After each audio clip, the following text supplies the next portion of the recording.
last time on Gierok Farms.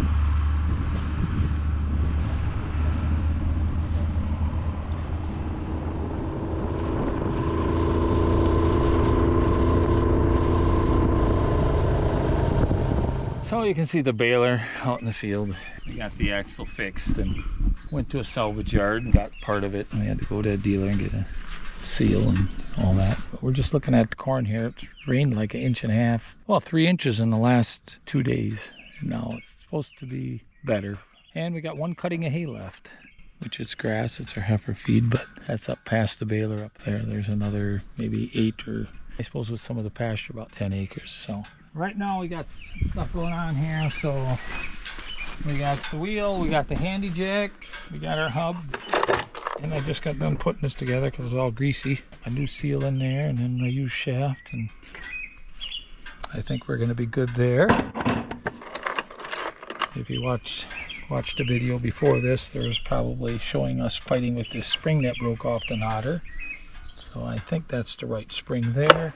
I had a bearing that came with the other used shaft. I'm going to throw that in the toolbox of the baler. And then this is going under the chopper box. Now when we were chopping, I had one dragging. And if we don't just go fix these while I remember it, next thing we'll have some mishap out in the field where the whole box will come falling off the running gear.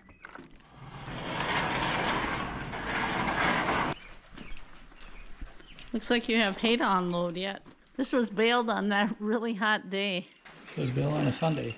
It was the only hay day we had so far this year. So it's just 10 loads all together, and there's 5 in here jammed full of little squares. So we had like almost 1,300 little squares and 35 rounds from that new baler. And all dry, except one bale was along the woods down by the pigs, what we call it there, along the trees. And we fed that one out already. They've already ate that one, so nothing is gonna spoil. So this is all gotta get unloaded. And I think the rest of it we're gonna probably put in round bales, but this is gonna be in the calf barn. That's why we do little squares. The calf barn, we're feeding, just a few little bales at a time, and wrestling with those round bales would be kind of ridiculous. And that's where a shed like this is nice, because we backed all this stuff in here, and some of them are hooked together. By 10 o'clock the next morning, it was pouring, it was raining. And we had to work through the night to get them off otherwise, which could have been done. It's just not simple.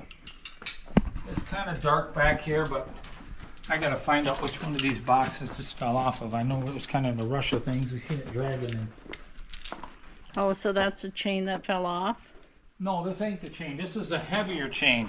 I don't know. These implements, when they put these things together, they use, sometimes they cut corners. And when you got this thing loaded, you probably got, I don't know, you could have 6 to 8 ton worth of stuff in there. And when the box starts, on a side hill or going through dips, it fluxes. It has to flex, so you need a chain that can give but not break. That's what it was. It just broke the chain somewhere, and then you're down to 1 on the back, and then pretty soon you're down to none, and that's the thing, you don't know. Okay, George fixed the wagon, so now we're back on the road again, heading over to the baler.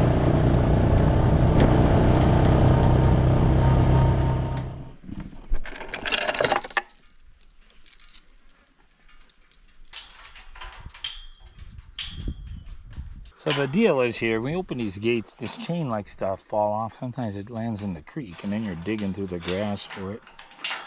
It's gonna get lost. And we're gonna double chain it, because I've seen it. I don't know what it is with this thing, but the wind or something must have got it open. Cows will be in my corn for sure. It's all about making things handier. This is not gonna be rocket science here, but it's just the idea that you're just preventing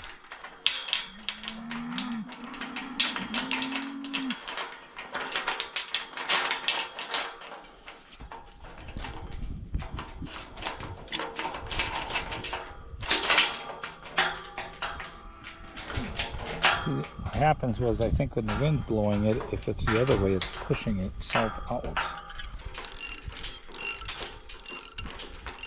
You ain't gonna break this.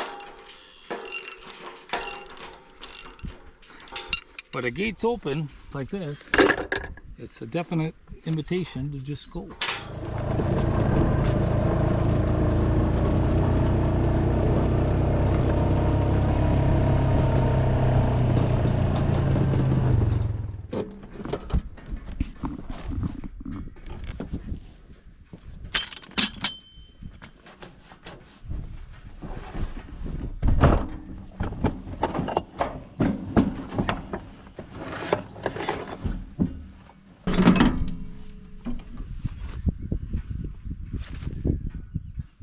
all that holds that in there is this one bolt. It's just holding the axle from slipping out of the hole. That's all it is.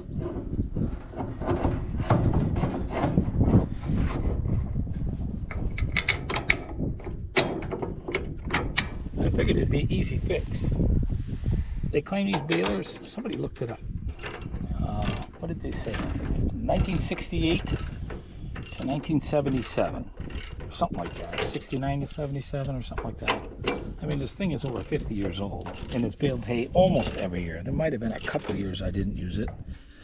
When I got the other big baler way back in the early thousands, I would just use this one to bale like the cow pasture. There's a few spots as old as it is, and all the bouncing around. I mean, this farm is very rugged, you know, rough farm. I mean, that's pretty good. It ain't a pretty big shaft there to do it.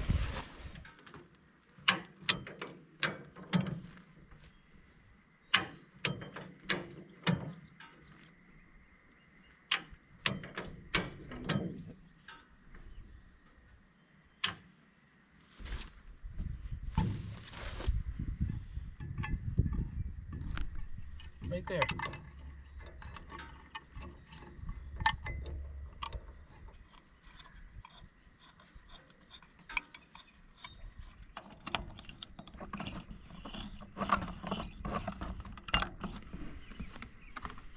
Yeah, I know we should have the battery powered impact. There's only 4 of them.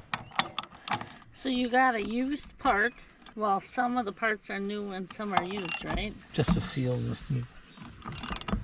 It didn't hurt the bearings at all.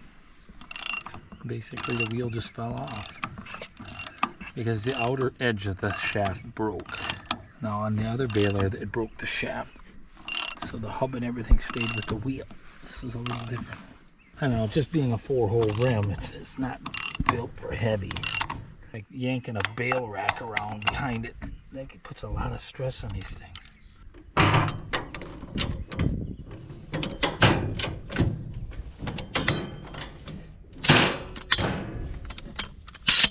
Beat it.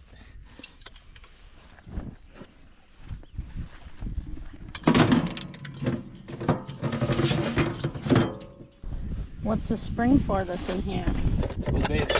So this is the spring that we were fighting with. In the knot. The bearing in here.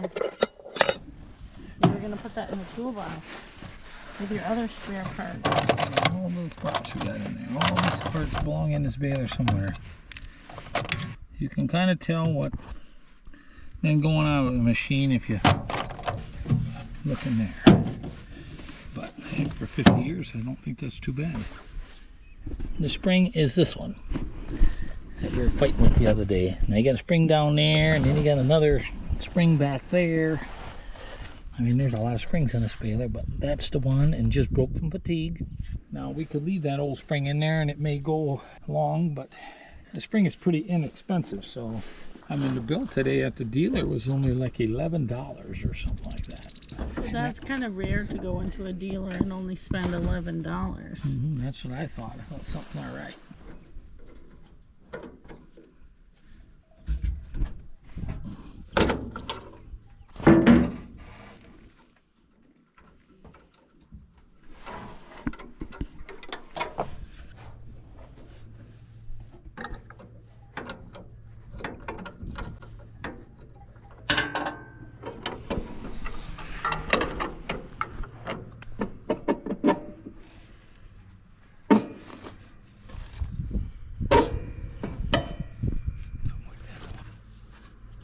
Pretty dry.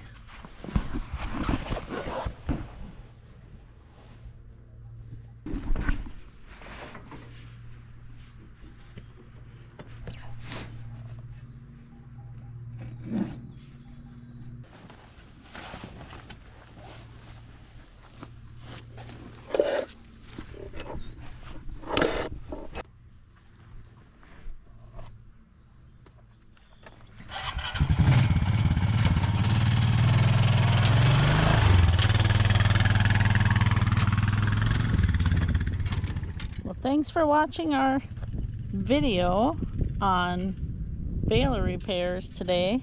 Make sure you like the video and subscribe and share it with your friends. We have lots of other videos available on haymaking and things that are happening here on the farm.